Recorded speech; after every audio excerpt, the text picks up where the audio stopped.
Come on students, let's do some of the questions from head and sub head. इससे एक 3 marks का question आने का पूरा चांसेस है एंड इट्स वेरी इजी, आपको फुल मार्क्स मिल सकता है। बस आपको ध्यान रखना है गिवन आइटम एसेट से बिलोंग करता है कि लाइबिलिटीज, फिर उसको सही हेड सही सब हेड में डिवाइड करो। चलो तो मेरे साथ साथ करो क्वेश्चंस। कॉपीराइट, कॉपीराइट एसेट होता है या लाइबिलिटी? एसेट होता है ना। नॉन करंट एसेट्स इसका हेड होगा और सब हेड इसका property plant and equipment and intangible assets. उसके अंदर अगर आप इनटेंजिबल एसेट्स भी लिख देंगे तो बहुत अच्छी बात है, नहीं लिखेंगे तो भी आपको मार्क्स मिल जाएगा। Interest accrued on investments, investments हम करते हैं उस पर हमको इंटरेस्ट मिलता है, इंटरेस्ट ड्यू रह गया, मिला नहीं, तो ये हमारा एसेट का पार्ट है। करंट एसेट्स इसका हेड हो जाएगा और अदर करंट एसेट्स इसका सब हेड हो जाएगा। Long term investments in shares, हमने शेयर्स में इन्वेस्ट किया हुआ है लॉन्ग टर्म नेचर का, तो नॉन करंट एसेट्स और नॉन करंट इन्वेस्टमेंट्स इसका सब हेड है।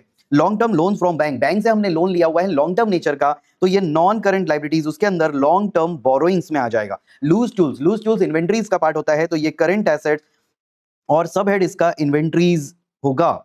आउटस्टैंडिंग एक्सपेंसेस करंट लाइबिलिटीज का पार्ट है, उसके अंदर other current liabilities. Calls in advance, बच्चे सोचते हैं ये शेयर कैपिटल का पार्ट है, लेकिन नहीं, ये करंट लाइबिलिटीज का पार्ट है। हमको एडवांस में पैसा मिला, करंट लाइबिलिटीज, और ये अदर करंट लाइबिलिटीज इसका सब हेड होता है। माइनिंग राइट्स अगेन एसेट्स है। कौन सा एसेट्स है? ये नॉन करंट एसेट्स, और ये property plant and equipment and intangible assets का पार्ट है, उसमें intangible assets. Income received in advance, हमको एडवांस में इनकम मिल गया, मतलब ये अगले साल को बिलोंग करता था, पहले ही मिल गया तो हमारे लिए लाइबिलिटी बन गया। करंट लाइबिलिटीज, उसके अंदर other current liabilities. Accrued income, income जो ड्यू रह गया लेकिन मिला नहीं, तो ये हमारा एसेट हो गया, करंट एसेट्स, और उसके अंदर अदर करंट एसेट्स। चलो तो अगले वीडियो में मिलते हैं with some more items of head and sub head.